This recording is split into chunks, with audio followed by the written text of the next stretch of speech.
Hello everyone, welcome to Best Recipes with Sharon. I'm excited to share this video with you because it's my first time making this cake. It's called Royal Swedish Princess Cake. I saw a picture of this cake and I thought, you know what, I'm going to see if I can make that. This is made of 3 layers of sponge cake, raspberry preserves, custard, stabilized whipped cream, and then covered with a thin layer of marzipan. And I decorated mine with fondant roses. So without further ado, I'll show you how I made this beautiful and delicious cake. I had a lot of fun with this, so this video is going to show it from start to finish, including how to make your own roses. Okay, so let's preheat the oven to 350 degrees Fahrenheit, and we'll go ahead and make the sponge cake. And of course, with every sponge cake, you need a lot of eggs.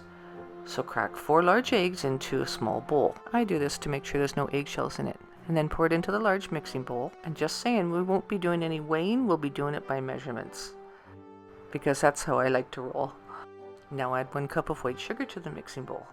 Turn your mixer on high speed and set your timer for 5 minutes. Your batter should be thick and light, and the volume of your batter should have increased 2 or 3 times the amount.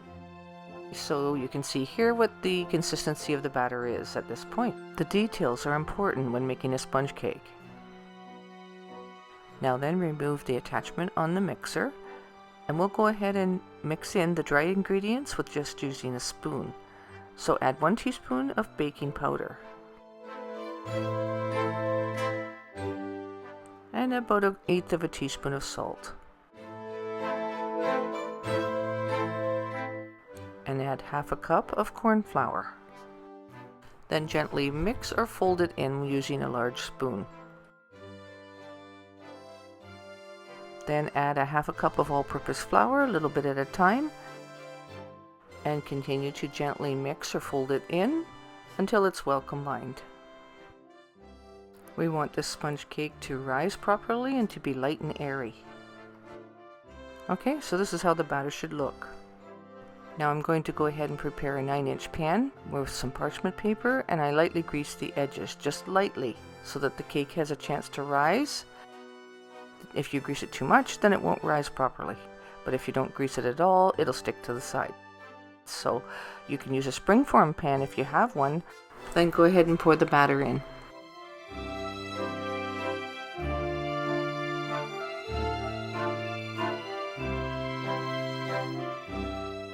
Oh wow, I love the texture of this, it's just perfect. It's silky smooth, and I'm pretty sure this batter is going to rise nicely. Then take a spatula and spread the batter out evenly so that it bakes well, and it'll be easier to cut it into layers. Get ready to place it in the preheated oven at 350 degrees and set your timer for about 28 minutes.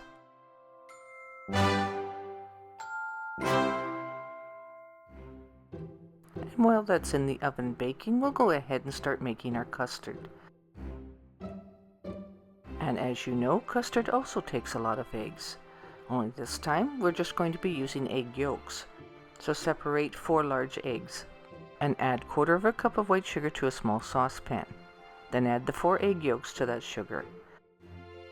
And add 1 cup of milk. Then add 2 tablespoons of cornstarch and 1 teaspoon of vanilla. Turn the heat on medium-high. I start to mix it together using a spoon, and then I switch it over to a whisk because I want to whisk it really well while it's thickening up. And I want to make sure there's no lumps and that it remains smooth. Now this custard will turn out to be really thick, but we want it that way so that it'll hold its shape in the cake between the layers.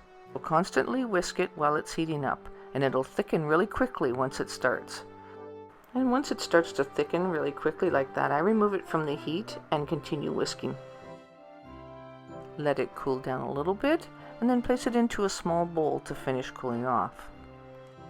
And once it's cooled down a little bit, I put some plastic wrap over the top of it and place it in the fridge to finish setting.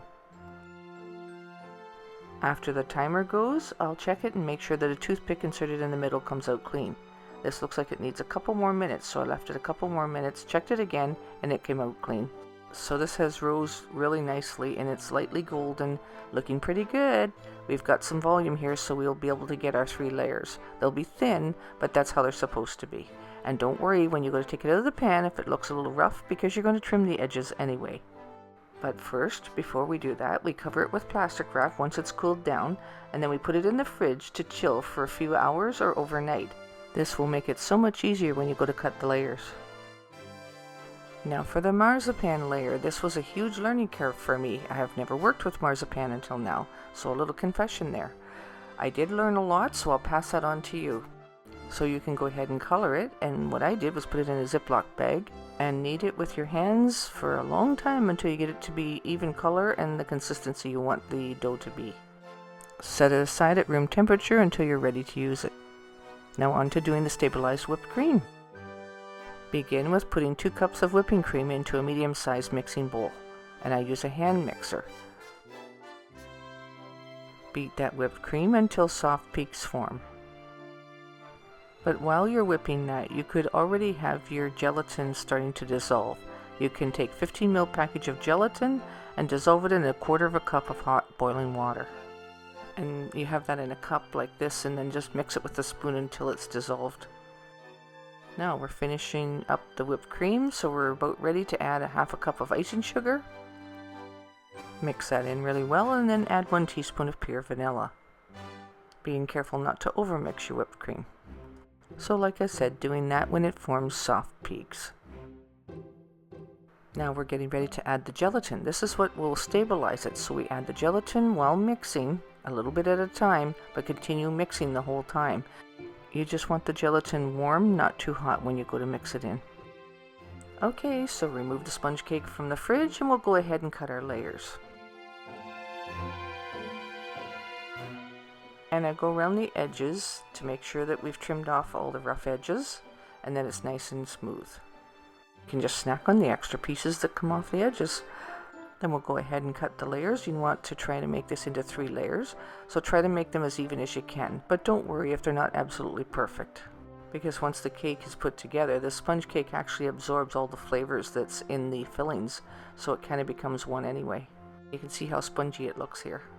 Alright, so we're getting ready to assemble here. We're going to start with seedless raspberry jam. So 1/3 to 1/2 cup of that, I put it in a small bowl, and I mix it until it's nice and smooth. And then I take the custard out of the fridge and whip it until it smooths out. So it's good to have everything ready ahead of time, and let's go ahead and assemble. Starting with the first layer of sponge cake, we pour the seedless raspberry jam over the top and spread it out evenly, and put a thin layer of whipped cream on top of that. And of course spreading that out to the edges. Then place the second layer of sponge cake on top of that, and the next layer we'll add the custard. And this is the reason we like it to be nice and thick, because it will hold its shape really well and look nice. Now place the final layer of sponge cake on top, and then you pile on the rest of the whipped cream, dollop the whole bunch on the top and make it a bit dome shape. And so you just do whatever you have to do to get it to shape. Of course, piled a little bit thicker in the middle. Right, we did it. It's looking pretty good. So now I'm going to put this in the fridge and get it to set nicely while I go ahead and work on rolling out the marzipan. But before we do that, measure the cake to see how much marzipan you're going to need. One side across the top and down the other, and then leave a few extra inches. Dust it lightly with a little icing sugar if you want, but put the marzipan between 2 layers of parchment paper and roll it out to about 1/4 inch thick. Roll it in the size of a circle so it'll be easier to apply on the cake. And then you peel it off the parchment paper, and you pretty much only have one shot at getting it on there correctly. So aim it right and just drop it over the cake, and then slowly tuck it and shape it with your hands. So you have to do this with a little bit of confidence. Even if it's your first time, just go ahead and do it. Try not to think it through too much, and then it'll work out just fine. And then you take a sharp knife and you trim off the excess. Keep the extra marzipan in a bag so that it stays fresh. You can use that for making your green leaves, or for something else that you want to use later. Marzipan will keep for quite some time. Once you've trimmed the excess marzipan away from the bottom of the cake, then go ahead and tuck the extra underneath the cake using the back of a knife. Now you can buy edible roses at the bulk barn, and that's what this one is. And don't forget to make your leaves out of the leftover marzipan. And I just used a paring knife and went ahead and shaped them on my own. I wanted to make my cake extra special and go ahead and make my own roses, so I covered the cake and placed it in the fridge. I'm going to go ahead and make my own roses. So it's up to you, a ready-made rose or make your own rose. Which would you prefer?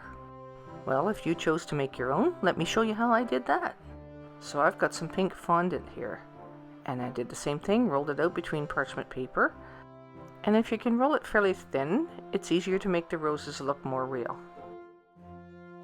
And this is a handy little gadget that I picked up, and it's a way of making roses quite quickly. But I'm not so sure I like it as good as doing the second method that I'll show you as well. But this is kind of nifty. Right? What do you think? Not too bad. For these next ones I improvised, and I used this from the frosting tip kit that I have. And I could do mini roses from the one end of it. Now watch this, it's pretty self-explanatory.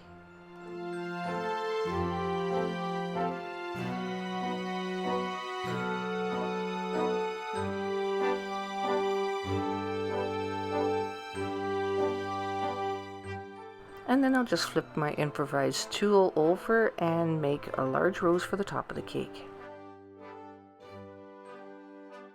I'm really liking this. They're really fun to make. And they're turning out pretty good. Super easy. And I always trim the bottoms of them just so that they'll sit flat. So I made up quite a few roses because I was having so much fun with it, but I wanted to decorate the bottom of the cake as well. Now there's a difference between the rose to the left and the one to the right here. That is if you roll your fondant too thick or roll it a little bit thinner. It does make a difference in the end product. And just a little tip, take a little bit of water, wet the bottom of the rose, and it'll glue it to the cake a little bit better for you.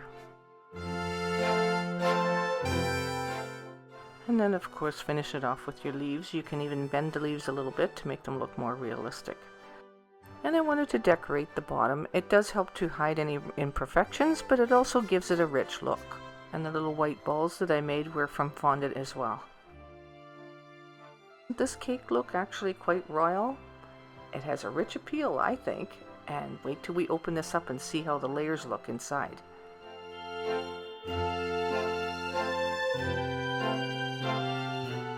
When you go to cut it, make sure you have a sharp knife and one that doesn't have too thick of a blade. And be sure to cut through using one motion, not sawing back and forth. That way your layers will show up much more crisp and clean. Wow, I can't believe it. It turned out wonderful. Look at this. Even the whipped cream layers stayed nice and stable. Look at these layers. It's amazing.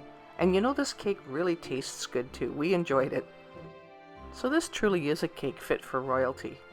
See why they liked it so much. Thanks so much for watching today, and I hope you enjoyed today's video. Also, thanks for giving it a thumbs up and for your subscriptions and comments in the comment section. And until next time, happy eating. Now go make one.